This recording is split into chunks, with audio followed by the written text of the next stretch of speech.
다양한 분야의 이슈를 과학 기자의 시각으로 들여다보는 사이언스 취재파의 시간입니다. 오늘은 최소라 기자와 함께하겠습니다. 어서 오세요. 안녕하세요. 네, 오늘 어떤 소식 준비해 오셨나요? 네, 우리 눈에 보이는 땅 밑에는 우리 삶을 편하게 해주는 지하 시설물이 자리하고 있는데요.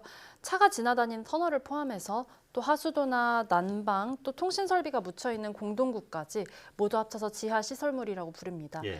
이런 지하 시설물은 땅에서 누르는 큰 힘을 견디고 있기 때문에 꾸준한 관리와 유지 보수가 필수인데요. 국내 연구진이 이런 업무를 자동화하는 인공지능 로봇을 개발해서 취재 다녀왔습니다. 예. 우리가 평소에 인지하지 못하는 시설이긴 하지만 우리 몸으로 따지자면 어떤 혈관 같은 역할을 하는 시설들이잖아요. 자, 이런 지하 시설물에 문제가 생기면 도시 전체가 마비될 수도 있겠죠. 네, 그렇습니다. 5년 전쯤에 개봉한 영화였는데요. 하정우 배우 주연의 터널이라고 있었거든요. 네. 이런 지하 시설물이 무너지는 상황을 소재로 했습니다. 간략한 줄거리를 소개해보면 한 남성이 퇴근길에 차를 몰고서 고속도로를 달려서 터널을 지나가는데 터널 중간에 진입했을 때 벼랑간 터널의 조명이 전부 꺼지면서 터널이 무너져 내려서 지하에 갇히게 되는 내용입니다. 예. 물론 영화 속 상상이지만요. 현실에서 이런 일이 일어난다고 하면 이 영화보다도 더 큰 일이 벌어질 수도 있습니다. 예를 들어서 지난 2018년에 KT 아현지사 건물 지하 통신구에서 화재가 발생한 일이 있었죠. 그렇죠. 당시 일대 KT망을 사용하는 기기들의 통신 장애가 발생해서 완전 복구하는 데까지 무려 일주일이 걸렸습니다. 전화가 안 되는 것은 물론이고 인터넷과 TV, 심지어는 카드 결제조차 되지 않아서 파장이 컸습니다. 당시 시민의 인터뷰 들어보겠습니다. 음악부터 안 나오기 시작해서 좀 이제 카드가 안 된다는 걸 알고서 멘붕이 왔죠. 거의 한 3분의 1 정도는 거의 타격을 받다고 보시면 돼요. KT 측에서는 어떻게 지금 피해 보상을 해주실지는 모르겠지만 좀 빨리 이런 상황들을 좀 다 대처를 하셔가지고. 네, 이렇게 지하 시설물에 문제가 생기면 인명 피해는 물론이고 또 재난 수준의 사태가 발생할 수도 있습니다. 예. 때문에 정기적으로 사람들이 지하 시설물에 직접 들어가서 위험 요소를 진단하고 또 보수가 필요한지 점검하고 있습니다. 특히 지하 시설물은 통상적으로 사용한 지 30년이 지나면 노후화가 진행된다고 보고 있는데요. 예. 지난해 기준 국내 공동구 4곳 중 1곳꼴로 사용이 한지 기간이 30년 이상이 됐거든요. 예. 때문에 정기적인 관리가 필수입니다. 네, KT 아현 사태 때 큰 불편에 초래했던 상황이 기억이 나는데요.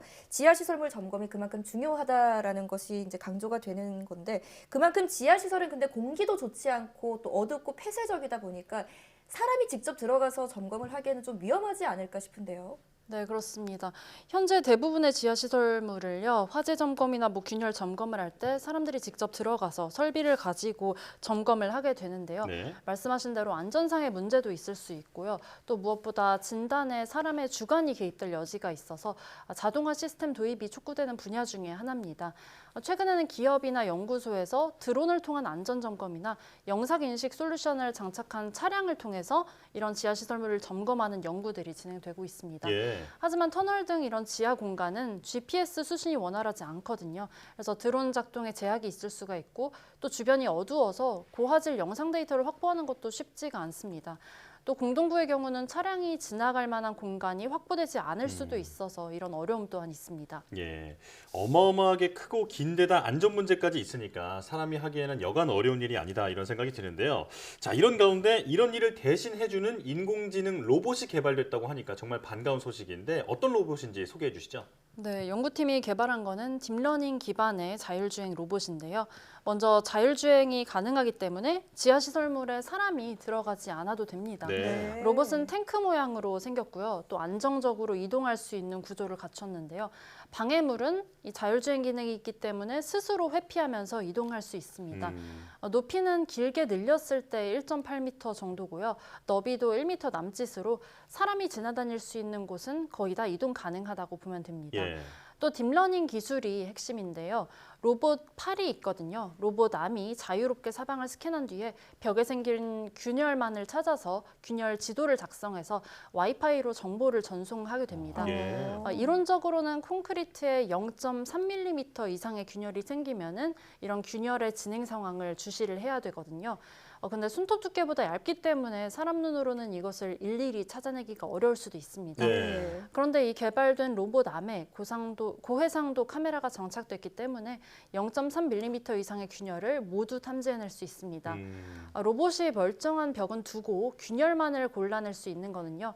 콘크리트나 아스팔트의 균열 사진 수천 장을 학습한 결과입니다. 예. 이런 딥러닝 기술은 학습 데이터가 중요하거든요. 근데 연구진은 지하시설물의 균열 사진을 여러 장 구하는 것이 어려웠다고 합니다.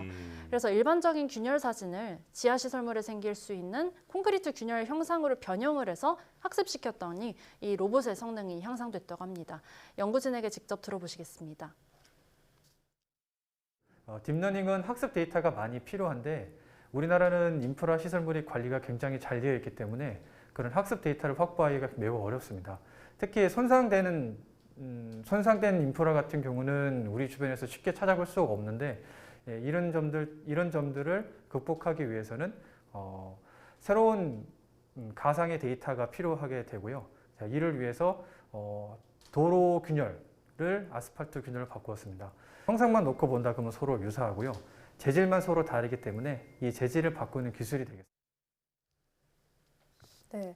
자, 어두운 곳을 안전하게 스캔할 수 있을 뿐 아니라 또 사람의 눈으로는 볼 수 없는 그런 미세한 균열까지 이제 잡아낼 수 있다고 하니까 정말 신기한데요. 로봇이 보고한 걸 바탕으로 이제 보수가 이루어진다면 그 수리가 좀 더 객관적이고 안전하게 이루어질 수 있을 것 같네요. 네, 그렇습니다. 기존에 사람이 점검할 때는 이런 균열이 위험한지 위험하지 않은 건지 이렇게 사람의 주관이 개입될 여지가 있었는데요. 예. 인공지능이 모든 균열의 크기와 또 위치를 정확하게 측정하게 되면은 더 객관적일 수 있다는 장점이 있습니다. 또 다음 점검할 때 같은 위치의 균열이 조금 더 커졌다면 균열이 진행 중이라고 볼 수 있기 때문에 여기 이 부분에 보수가 필요하다 이렇게 알 수가 있습니다. 미세 균열을 사람이 인지할 때보다 더 빠르게 조기에 탐지해낼 수 있다는 겁니다. 함께 들어보시겠습니다.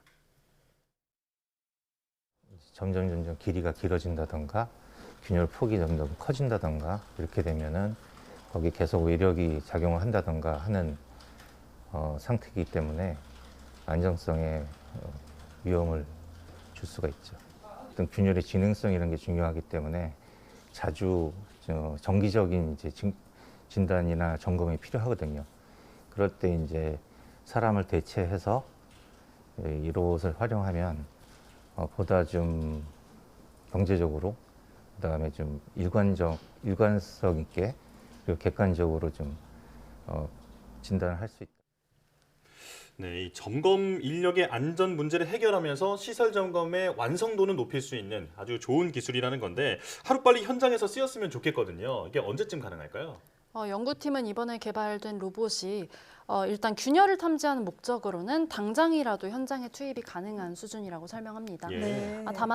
다만 이 로봇의 이동 속도가 현재는 분당 20m 수준이거든요. 이런 속도를 조금 더 높이는 작업을 진행 중이라고 합니다.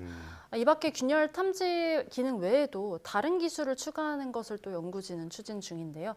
지난 2018년 KT 아이언 사태는 지하시설물에서 발생한 화재가 원인이었잖아요. 네. 이번에 개발한 인공지능에 화재나 누수 위험 정보를 학습시킬 예정이라고 합니다.